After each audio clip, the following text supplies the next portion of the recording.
Okay, I've had a discussion with a couple of people about the difficulty in getting data for this first app build into Quickbase, and there were a lot of different ideas about how to do it. All of them are a little bit complex.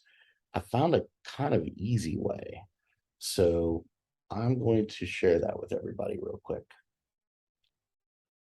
The first thing I'm going to do, I'm just going to use my app, and I've already got tables here, so I'm going to create new tables.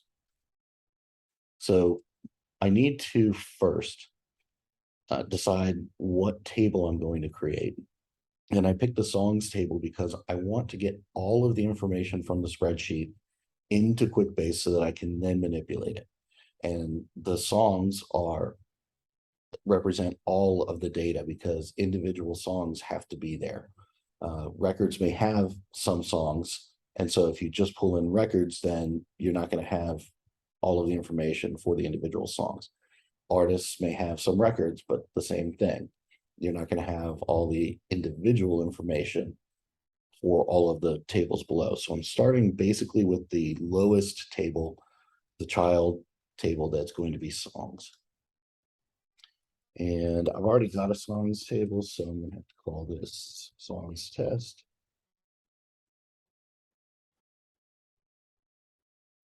And I don't care to create any fields. I'm going to import the spreadsheet and it's going to create all the fields for me. I just need a table to import into. So I'm going to click out of that. I'm going to go straight to import, export. And I was in the table settings there. So we're going to import into the table from a file.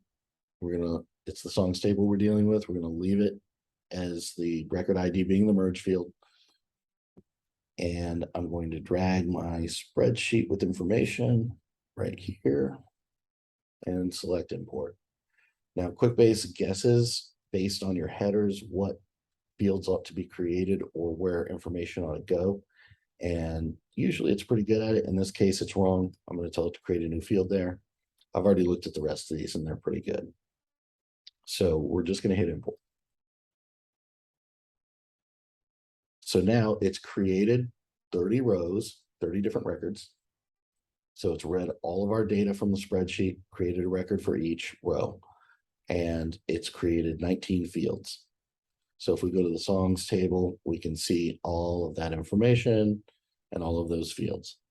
Now, the next step here is to switch the report style from new to old because we need something that isn't available right now in this new version.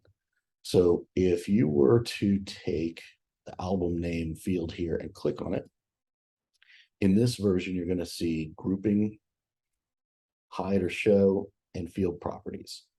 But we need a different selection. So we're going to turn that off. And now if we go to album name, we've still got our grouping, we've still got our hide show, still have our field properties, but we have this as well. New table based on this field. So I'm picking album name because songs are going to be on a particular album. And again, we're talking about a very basic relationship here. It's very true that songs might be on multiple albums or different types of releases. But for purposes of this exercise, we're going to go with straightforward one-to-many relationships. So an album is going to have many songs. So we're going to create an albums table. So it has detected all of the album names. And what it's going to do is it's going to create a parent table that has these album names in it as records. And they're going to be related to the songs that they came from. We also want to hit additional fields because we don't just want the album name in the album table. We want the other information for the album. And I'm going to do one more thing, which is I'm also going to pull the stuff that relates to the artist. And the reason is when it creates this parent table, it's going to take all of these fields with it into the parent table. You're still going to be able to see these in the songs table, but they're going to be lookup fields. So they're going to be pulling this information from the album record down to its children. I'm leaving these fields because these are all the song fields. They belong in the song record.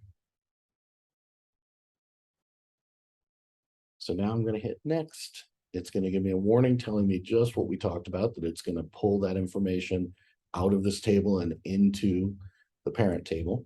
That's okay, we know. And it's telling me it's going to call it album names. I'm just going to call it albums because I don't have an albums table, so I can do that. Okay, so now I want to show you something real quick. If you were to grid edit, notice that you can't edit these. It's pulled those fields up into the next table. These are now lookup fields, so you can't edit them here. You have to edit them in the parent table. On the other hand, the song information, you can edit because it's still in this table. Okay, so let's go to the albums table now and just make sure that it worked. Take a look at Beer Bongs and Bentleys. And look, it's got all 4 songs from that album in here. So now the next thing we want to do is we want to create an artist table. So I'm going to take artist name and do the same thing I did before, but remember, I can't do it from this new report. I'm going to have to switch this to the old style. And now it has detected all of these artists. I want to pull some additional fields again. So now I'm going to leave the album stuff where it is in the albums table. It belongs there. But I am going to take all the artist stuff with me. And it's going to do the exact same thing. So now all this information is going to be up at the artist table level. And you can see it in the album table, but it's going to be lookup fields. Now notice in this case, it's giving us an error. It's telling us multiple values found. So Imagine Dragons has at least 2 entries that look similar enough. And it's telling us, look, I'm not sure about this. Do you really want 2 records here or 1? Because I'm going to create 2.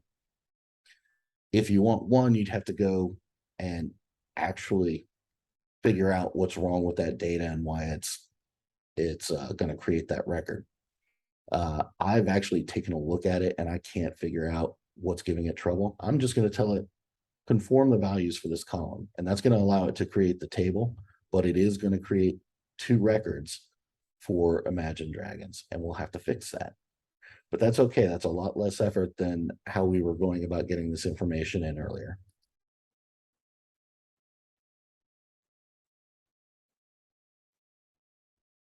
So now I'm clicking through everything. I do have an artist table, so I have to say this is artist test.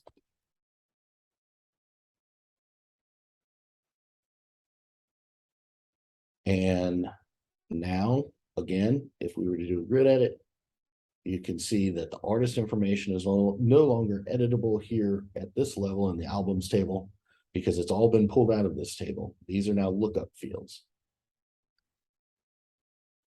If we go to the artist table, we have all of our artists. But if you notice, we do have 2 Imagine Dragons. So it couldn't figure out that these 2 things were supposed to be the same, and we're going to have to fix that. And anybody that doesn't know how to do that, just let me know. Really, you just have to go into the child table and change the album that is associated with this over here, and then delete this one, and you should be okay. But I just wanted to make sure that you all understood how to get information into the table. So that's really the point of this particular video. If you have any questions, let me know.